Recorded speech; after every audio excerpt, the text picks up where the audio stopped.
আজকে সচিবালয়ে যে সমস্ত নিয়োগ বদলি পদায়নের জন্য আপনি মন্ত্রিপরিষদ একটা ক্যাবিনেট কমিটি করে দিয়েছেন, এটার কোনো চর্চা নাই, এটার কোনো ট্রেডিশন নাই। আমরা চাই না প্রতিরক্ষা বাহিনীগুলোর মধ্যে কোনো রকমের ভারসাম্যহীনতা নষ্ট হোক। আমরা সেটা এফোর্ড করতে পারবো না এই মুহূর্তে। আমরা চাই আপনার সাথে প্রতিরক্ষা বাহিনীর সুসম্পর্ক বজায় থাকুক। মাননীয় প্রধান উপদেষ্টা, আপনি জাতিসংঘে সফরের সময় জনাব আখতার হোসেন কেউ সাথে নিয়ে গেছিলেন, তারা হয়তো অনেক কিছু বিষয়ে আপনার কাছ থেকে শিক্ষা পাবেন, আশ্বস্ত হবেন, এবং আমরাও শেষে আশ্বস্ত হতে পারবো।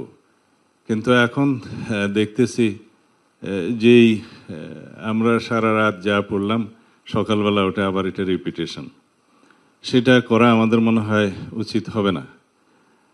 আমাদেরকে আপনার প্রতিশ্রুত সময়ে ফেব্রুয়ারির প্রথমার্ধে অবশ্যই নির্বাচন অনুষ্ঠান করতে হবে, যার কোনো বিকল্প নাই এই জাতির সামনে। দ্বিতীয়, আমি আজকে দফাওয়ারি আপনার সামনে উপস্থাপন করতে চাই। এমন একটা অ্যাটমসফিয়ার আমাদেরকে বজায় রাখতে হবে, যে অ্যাটমসফিয়ার আমরা কখনো পতিত স্বৈরাচারকে আর কখনো এখানে সুযোগ নিতে দেব না। যেভাবেই হোক, দীর্ঘদিন অনির্বাচিত অবস্থায় একটা সরকার পরিচালিত হলে যে সমস্ত সমস্যা দিয়ে উৎপত্তি হয়, সেটা এখনো হয়েছে। সেই জন্য আমরা বারবার তখন থেকেই পার্সু করতেছিলাম, বলতেছিলাম যে যথাশীঘ্র সম্ভব নির্বাচিত একটি রাজনৈতিক সরকার প্রতিষ্ঠা হওয়া দরকার। তা না হলে পৃথিবীর বিভিন্ন দেশে এ সমস্ত অভ্যুত্থান পরবর্তীতে যা কিছু দেখা হয়েছে, যে সমস্ত সিমটম, সেই সিমটম এই দেশেও উৎপত্তি হবে এবং হয়েছেও তাই। এখন আরও বিলম্বিত হলে আরও বেশি সমস্যার উদ্ভবের সম্ভাবনা বিস্তর। জুলাই জাতীয় সনদ প্রণীত হয়েছে, প্রায় স্বাক্ষরের জন্য অপেক্ষায় আছি। এখানে যে সমস্ত বিষয়ে নোট অফ ডিসেন্ট দেওয়া হয়েছে, সেই বিষয়গুলো নোট অফ ডিসেন্ট দেওয়ার জন্যই তো মাননীয় উপদেষ্টা আপনি ঐক্যমত্য কমিশনের সকল রাজনৈতিক দলের সাথে আলোচনা করেছেন। যদি এখানে কোনো নোট অফ ডিসেন্ট নাই দেওয়া হতো, কিছু কিছু বিষয়ে অনৈক্য নাই হতো, তাহলে জাতীয় ঐক্যমত্য কমিশন থেকে যে সমস্ত প্রস্তাব দেয়া হতো সবাই একমত হয়ে যেতাম, আর কোনো আলোচনার প্রয়োজন ছিল না। সমস্ত প্রস্তাবে যদি সবাই একমত হতো, আপনাদের হতাম আমরা, তাহলে দীর্ঘ এই 12 মাস পর্যন্ত আমাদের এই চর্চার প্রয়োজন হতো না মাননীয় উপদেষ্টা। আর সমস্ত প্রস্তাবগুলো যেগুলো আমার শ্রদ্ধেয় বদিউল আলম মজুমদার সাহেব দিয়েছেন আর কি, এগুলো সব কিতাবে মানায়, বাস্তবের সাথে সেটার অনেক কিছু মিল ছিল না, যেটা আলোচনায় দেখা গিয়েছে।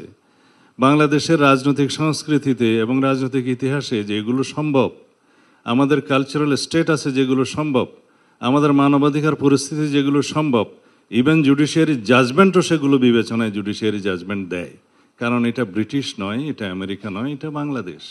এখানে আমাদের ধর্মীয় কালচারকে বিবেচনায় নিতে হয়, আমাদের সামাজিক কালচারকে বিবেচনায় নিতে হয়, আমাদের দীর্ঘদিনের চর্চিত রাজনৈতিক কালচারকে বিবেচনায় নিতে হয়। সেই জন্য আমরা গ্রাজুয়ালি একটা পর্যায়ে এমন অবস্থায় এসেছি যে আমরা সবাই এখানে আছি আপনার নেতৃত্বে। কেন আছি? যে এমন একটা অ্যাটমসফিয়ার আপনি ক্রিয়েট করতে পেরেছেন, গণ অভ্যুত্থানের মধ্য দিয়ে ছাত্র জনতা রক্ত দিয়ে এটা ক্রিয়েট করতে পেরেছে, যে আজকে সকল রাজনৈতিক দল একটা সৌহার্দ্যপূর্ণ পরিবেশে অম্লমধুর আলোচনা করে একটা সিদ্ধান্তে আসতে পারে। কিন্তু মাননীয় উপদেষ্টা, আমাদের কন্টিনিউয়াস সমর্থন আপনার প্রতি ছিল, আছে, কিন্তু এটা কন্ডিশনাল। আমাদের সমর্থন আরও অব্যাহত থাকবে, এটা সীমাহীন নয়। আমরা চাই আপনার নেতৃত্বে একটা ঐতিহাসিক নির্বাচন, এটাই হচ্ছে কন্ডিশন। আপনার প্রতি আমাদের সীমাহীন সমর্থন নয়, আমাদের সীমারেখা আছে। আমরা গণতান্ত্রিক উত্তরণের জন্য এই সীমারেখার মধ্যে আপনাকে সমর্থন দিচ্ছি। আপনি দয়া করে এটা অনুধাবন করার চেষ্টা করবেন।